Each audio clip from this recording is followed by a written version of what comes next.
First the train from London to Liverpool, then a short trip to the docks where I boarded the ferry to Dublin, then the long train ride through Ireland to Belfast. Not a bad ride, but excruciatingly long.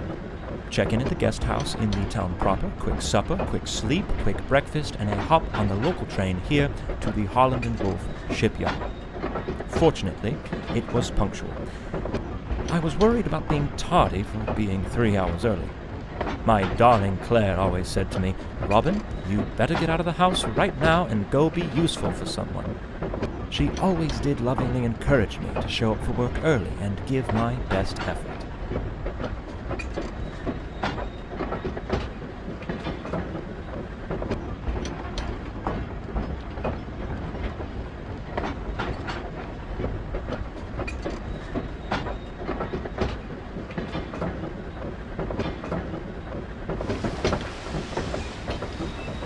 Titanic is likely no different from the Olympic. They're structurally identical. The Olympic underwent these trials months ago, so this should be a simple repeat.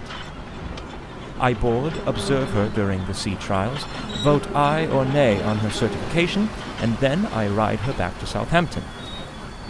Come on, Robin, you can't mess this one up, as Claire always told me.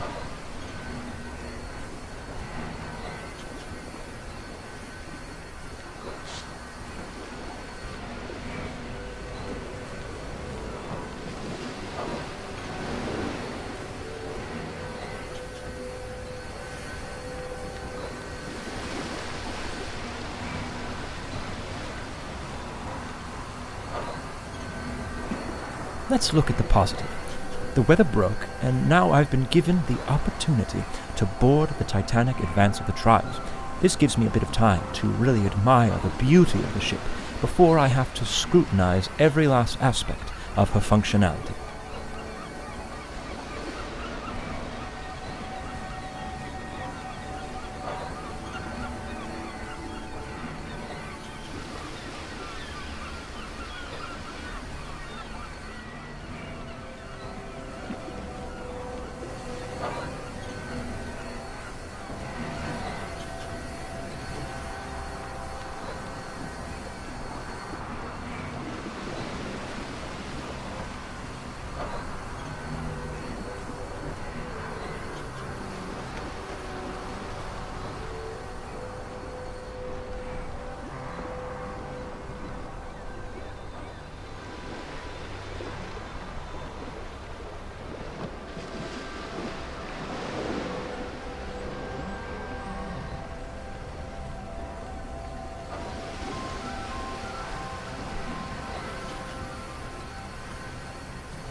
I had better find my way aboard. But I suppose there isn't reason for too much haste. No one else has even arrived yet, it seems. Plenty of time to explore, if I desire. I'm quite surprised by the amount of confidence the industry is placing into this ship. She's not even certified yet, and her first ticketed voyage is just a week from now. No room for failure on these trials, I suppose. It's like getting dressed up for a date when you haven't even begun your courtship yet. How do you know if you'll be rejected or not? I learned that one the hard way.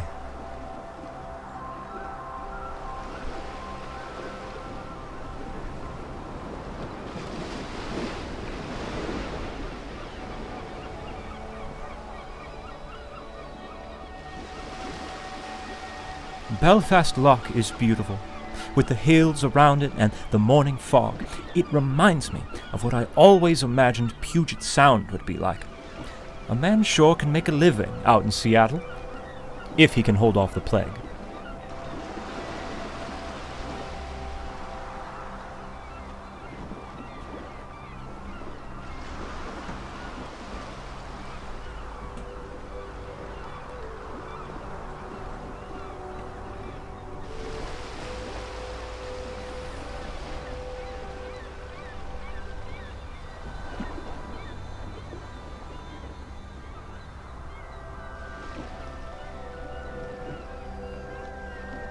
I see they're doing all they can to extend my travel time.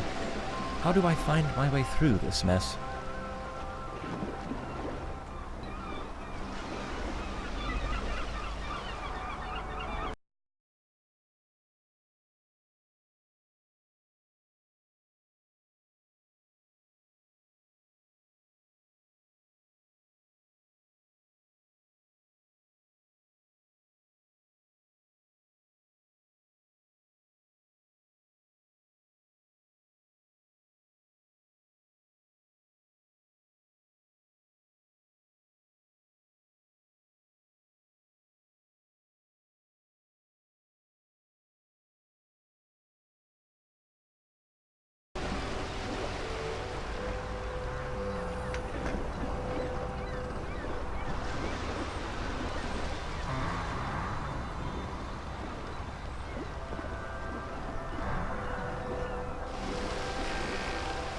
They couldn't simply move these signs out of the way.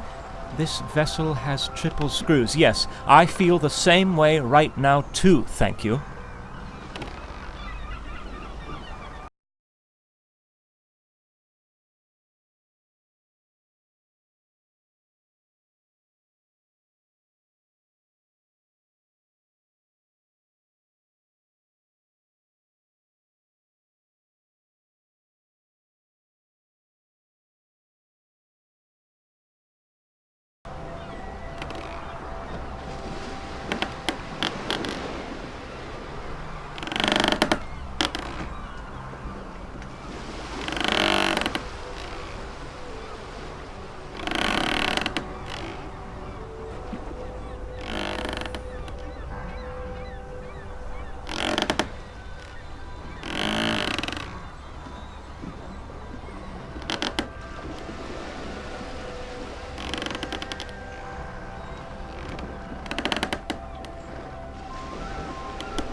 Most first-class spaces should be accessible at the moment, but I may be able to venture down to third class for a spell through Scotland Road on E-Deck.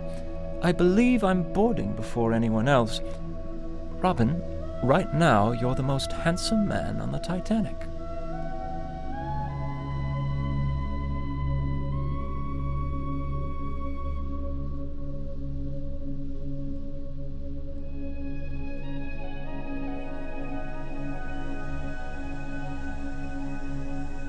I especially commend them for modifying the bulkhead.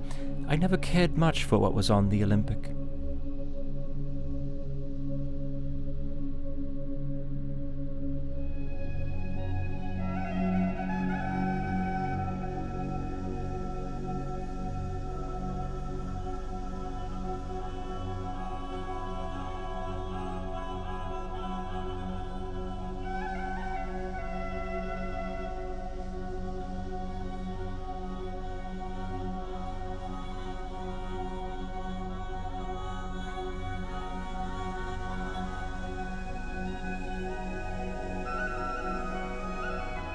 I see many of the tables are already set. There will be a fine banquet here for company and partner representatives, myself included, along with the one and only paying passenger joining us on our way to Southampton this evening.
This is glorious.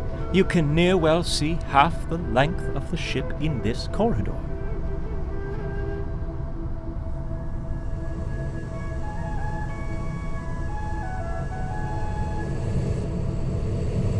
Oh dear, the door is open.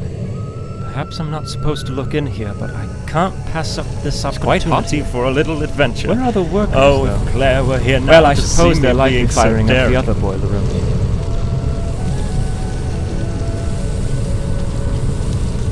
These machines are massive. 29 on board, propelling the ship through the water like an untamed beast.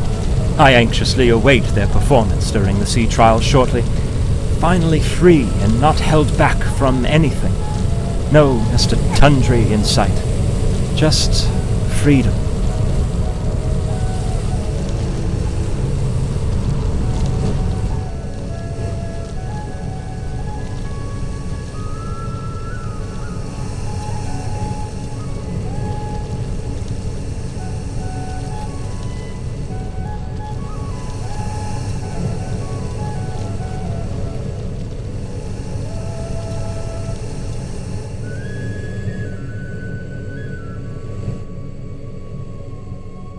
How by Edward did I get myself here?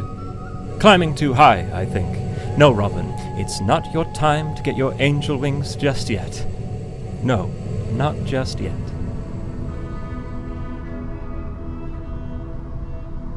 This open space looks like a fine spot for gathering and mingling between all parts of Europe as they make their journey across the pond to the New World.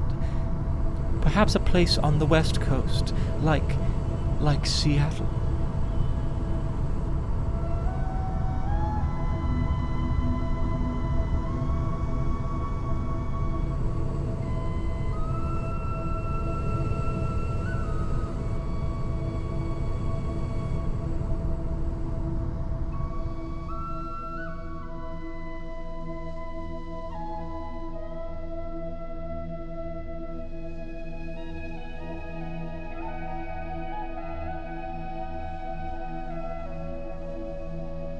A stark contrast from the first-class accommodations, I should say, but still a major improvement from the other liners I've inspected. In all honesty, I envy these people in the lower class. The world is open to them. They move to America and build their future how they choose. They could be loggers, for example. But father wanted me to be a surveyor like he and his father. No logging for you, Robin. Now wash your ears.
Who on earth is that lucky dog testing out the electric bath? And I believe I see a sliver of the plunge bath as well.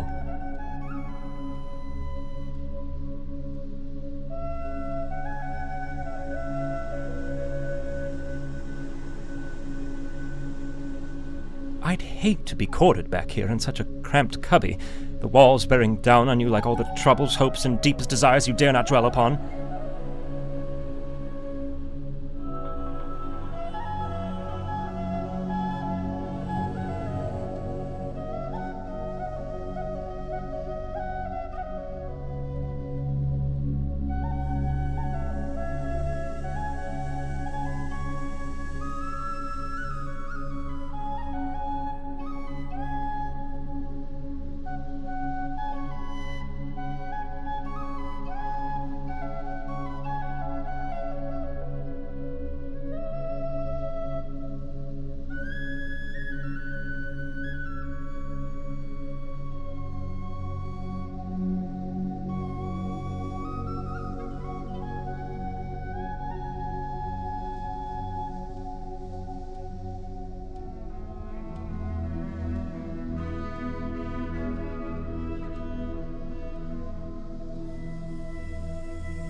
The lifts are out of order.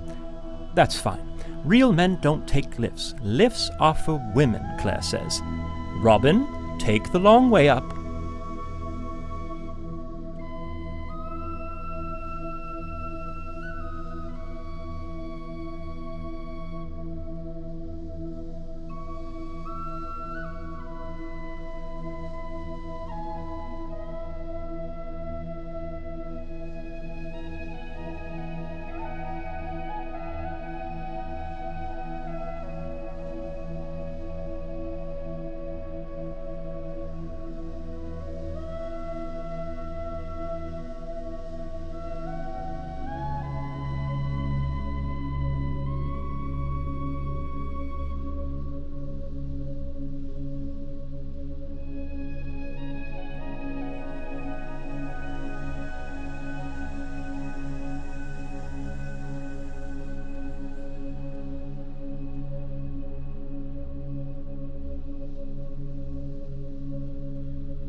Love the wood detailing here.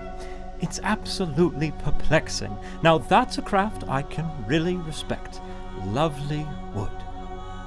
I've always been fond of wood. When younger, I used to cut wood for the poor folks 2 streets over. My neighbors started calling me Robin Wood. What a fine accommodation. They always for the unwinding of the gentlemanly sort after a long day at sea.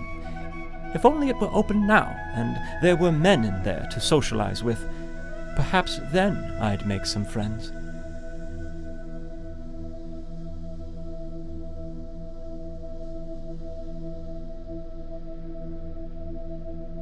I suppose this won't be open anytime soon. A shame. I would enjoy nothing more than a cup of tea and to sit with a book in the lounge and, well, lounge.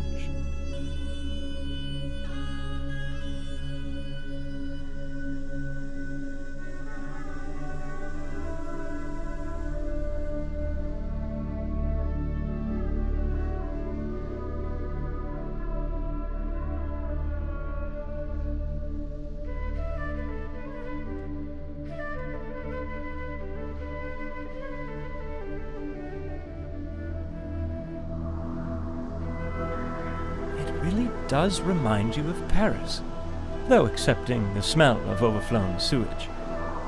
Wonderful memories are coming back to me of that city. Odd that this room would have its tables already set. Mr. Gotti hasn't even boarded yet. Oh well, top marks for presentation.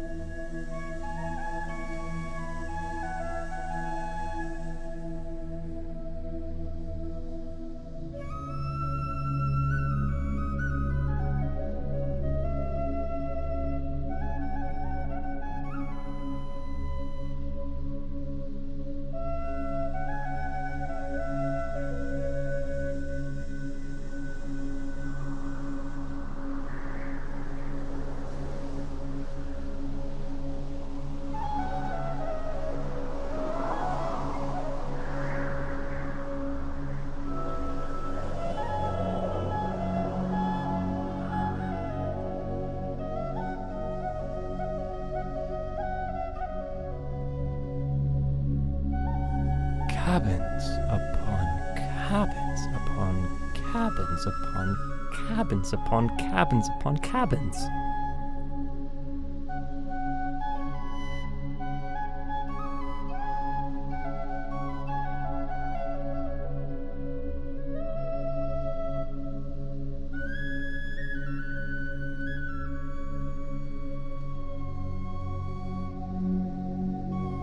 I shouldn't venture too far on deck.